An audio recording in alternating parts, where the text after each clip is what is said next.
उन्हें नहीं मिला और बिल्कुल कह सकते हैं कि बीजेपी ने इस बार विधानसभा में एक एक्सपेरिमेंट किया है, अलग अलग चेहरों को राज्यसभा भेजने का फैसला करके। जी बिल्कुल, कई नाम की अटकलें लगातार लगाई जा रही थी और उन पर कहीं ना कहीं अब फुल स्टॉप लगेगा। और महेंद्र भट्ट की अगर हम बात करें, बीजेपी के प्रदेश अध्यक्ष भी हैं, क्या मैसेज देने की कोशिश की है पार्टी ने? ये देखिए, महेंद्र प्रदेश अध्यक्ष हैं और उत्तराखंड में की राजनीति है उसको पहले से ज्यादा मजबूत करने की बीजेपी कोशिश कर रही है। और 2024 में बीजेपी का टारगेट है कि जो 2019 का का जो परिणाम रहा है, जो समीकरण रहा है, उसमें कहीं कोई खेद न लगे, क्योंकि विधानसभा चुनाव की परिस्थिति बिल्कुल अलग थी। तो और भी परिस्थिति मजबूत हो तो वहां के क्षेत्रीय जो कुमाऊं और गढ़वाल की जो राजनीति है उत्तराखंड की, अगर आप बात कर लें, क्योंकि वहां के जातीय समीकरण है, उसको साधने की भी कोशिश इसके जरिए है कि एक संदेश देने की ये कोशिश है ताकि उत्तराखंड भी सदे। क्योंकि आप देखें, चाहे वो राज्यसभा की बात हो या कहीं भी विधान परिषद को बात हो या कोई भी टिकटों का बंटवारा जब बीजेपी करती है तो अब सोशल इंजीनियरिंग और पॉलिटिकल इंजीनियरिंग को ध्यान में रखकर ही टिकटों का बंटवारा करती है। तो ये जो भी उत्तर प्रदेश और उत्तराखंड की सूची सामने आई है तो उसमें आप देख सकते हैं कि इसमें सोशल और पॉलिटिकल दोनों इंजीनियरिंग को साधने की कोशिश की गई है। बिल्कुल, तो सोशल इंजीनियरिंग और पॉलिटिकल इंजीनियरिंग दोनों को साधने की कोशिश हुई है। और ये सूची आप अपने टेलीविजन स्क्रीन पर देख पा रहे हैं, डॉक्टर सुधांशु त्रिवेदी का नाम भी उसमें शामिल है। विकास, अगर हम बात करें डॉक्टर सुधांशु त्रिवेदी की, तो बुद्धिजीवी चेहरा माने जाते हैं पार्टी के, और शायद यही एक बड़ी वजह है कि न सिर्फ कुछ नेताओं का करीबी भी उन्हें माना जाता है, लेकिन उनकी जो बोलने की शक्ति है या जिस तरीके से वो डिबेट्स में शामिल होते हैं, जो बातें हैं वो रखते हैं, जो इतिहास है उनकी उनको अच्छी समझ है। जी बिल्कुल, सुधांशु त्रिवेदी को दोबारा लाया गया है, इससे साफ जाहिर होता है कि सुधांशु त्रिवेदी में जो गुण है, जिस तरीके से वो पार्टी की बात को रखते हैं और किसी भी तथ्य पर जब वो राज्यसभा में बोलते हैं, न सिर्फ राज्यसभा, जब पार्टी के फोरम पर बैठ के वो प्रेस कॉन्फ्रेंस करें या पार्टी के लिए किसी भी फोरम पर बोले या राज्यसभा में जब डिबेट होती है और पार्टी को डिफेंड करना होता है, तो सुधांशु त्रिवेदी के बारे में कहा जाता है कि वो इतिहास, भूगोल, नागरिक सब खोल देते हैं। तो इसमें कोई संदेह नहीं कि प्रखर वक्ता है, विद्वान है, वो साइंस के साथ साथ तमाम जो भारतीय संस्कृति है, परंपरा है, उसकी भी उन्हें गहन जानकारी है। और जब सुधांशु त्रिवेदी बोलते हैं तो वो सबको निरुत्तर कर देते हैं अपने तर्कों के जरिए और अपने साक्ष्य के जरिए, फैक्ट्स और फिगर के जरिए। तो बीजेपी को राज्यसभा में एक प्रखर वक्ता चाहिए, इसलिए अटकलें लगाई भी जा रही थी कि सुधांशु त्रिवेदी जिस तरीके से पार्टी के लिए बोलते हैं और पार्टी की आइडियोलॉजी को सदन के अंदर रखते हैं और बाहर के अंदर रखते हैं, तो ये उम्मीद थी कि उन्हें दोबारा लाया जाएगा और पार्टी उनको ले भी आ रही है। हालांकि वो राजनाथ सिंह जो अभी रक्षा मंत्री हैं देश के, उनके बहुत खास माने जाते हैं। हालांकि बीजेपी में उनकी स्थिति बहुत मजबूत मानी जाती है और सिर्फ इसलिए मानी जाती है कि वो पार्टी की विचारधारा पर बिल्कुल अडिग होकर चलते हैं और कोई भी फोरम हो वहाँ पार्टी की विचारधारा को वो बहुत ही मजबूती के साथ रखते हैं, प्रखरता के साथ रखते हैं।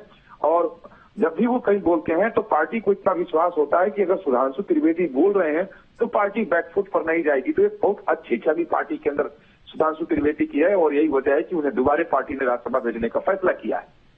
बिल्कुल, आरपीएन सिंह की अगर हम बात करें, पडरौना से आते हैं और वहां से जब उन्होंने ठीक विधानसभा चुनाव से पहले ज्वाइन किया था भारतीय जनता पार्टी को, तो कहीं ना कहीं ये अटकलें लगाई जा रही थी कि उनको विधानसभा का चुनाव लड़ाया जाएगा, लेकिन उनको टिकट नहीं मिली थी और बताया जा रहा था कि वो स्वामी प्रसाद मौर्य के खिलाफ चुनाव लड़ सकते हैं। लेकिन अब उनको राज्यसभा का टिकट मिलना, ये क्या संदेश है?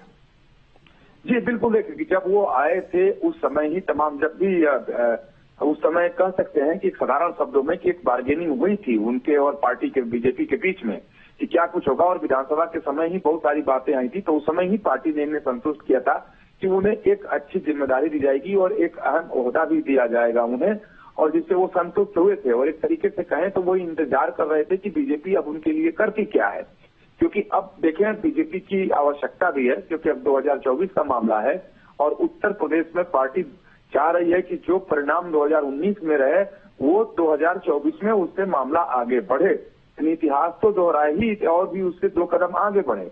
तो इसलिए संतुष्ट करने की भी कोशिश है, जातीय समीकरण साधने की भी कोशिश है और जिस क्षेत्र से वो आते हैं उस क्षेत्र की राजनीति को संतुलित करने की भी कोशिश है, क्योंकि पार्टी ये मानकर चल रही है कि आरपीएन सिंह की वजह से जब 2024 का मसला आएगा तो एक खास जाति विशेष का समर्थन और उसका न सिर्फ वोट बल्कि सपोर्ट भी पार्टी को ठीक ठाक ढंग मिलेगा पूरे प्रदेश। आपको रोकना चाहूंगा, हमारे साथ इस वक्त बीजेपी प्रदेश अध्यक्ष उत्तराखंड महेंद्र भट्ट जो है वो जुड़ रहे हैं। महेंद्र जी, बहुत स्वागत है आपका न्यूज स्टेट पर। सबसे पहले तो आपको प्रत्याशी बनाएगा, इसकी शुभकामनाएं, क्या कहेंगे? जी बहुत बहुत धन्यवाद। मैं नेतृत्व का आभार व्यक्त करता हूं कि मुझ जैसे कार्यकर्ता को, जिसको कल्पना में भी नहीं था कि इतना एक तो पुजारी मुझे मिलेगी, मैं अपनी ओर से अपने नेतृत्व का आभार व्यक्त करता हूं, प्रदेश के माननीय मुख्यमंत्री जी का आभार व्यक्त करता हूं और विश्वास दिलाता हूं कि जो दायित्व मुझे दिया गया मैं उस पर खरा उतरने का प्रयास करूंगा। निश्चित रूप से आपके ऊपर पहले से ही जिम्मेदारी है, आप प्रदेश के अध्यक्ष हैं। विधानसभा चुनाव में जिस तरीके से भूमिका आपकी बहुत अच्छी रही है, अब कितनी बड़ी जिम्मेदारी आपको मिली है, क्या चुनौतियां हैं, क्या लोकसभा चुनाव से पहले इतनी बड़ी जिम्मेदारी मिलना, इसको लेकर क्या कहेंगे? बड़ी और नेतृत्व ने मुझ पर विश्वास, कार्य के विस्तार के साथ साथ 5 लोकसभाएं उत्तराखंड की है, हम जिताकर मोदी जी की पास हम पहुंचाएंगे। मुझे पूरा विश्वास है। देवभूमि की जनता तो वैसे भी मोदी जी के ऋण को कभी उतार नहीं सकती है। इतना इस क्षेत्र के विकास के लिए प्रधानमंत्री जी ने योगदान दिया है, हम एक प्रकार से सराहनीय है और मुझे ऐसे छोटे कार्यकर्ताओं को महत्व दी है। मेरा प्रयास रहेगा कि मैं प्रधानमंत्री जी के साथ, मुख्यमंत्री जी के साथ संदेश उतना मिलाकर इस क्षेत्र के विकास के लिए काम करता हूँ। बिल्कुल। कौन से वो प्रमुख कार्य हैं जो आपकी कार्य योजना में रहेंगे, जो अभी से आपने सोचे हैं?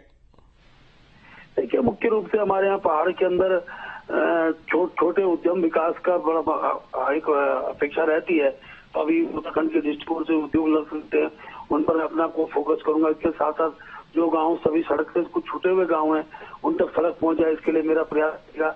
और भी क्षेत्र के विकास के जो विषय बनेंगे, शिक्षा के क्षेत्र में, स्वास्थ्य के क्षेत्र में और क्या गुणात्मक सुधार हम कर सकते हैं, उसका मेरा प्रयास रहेगा।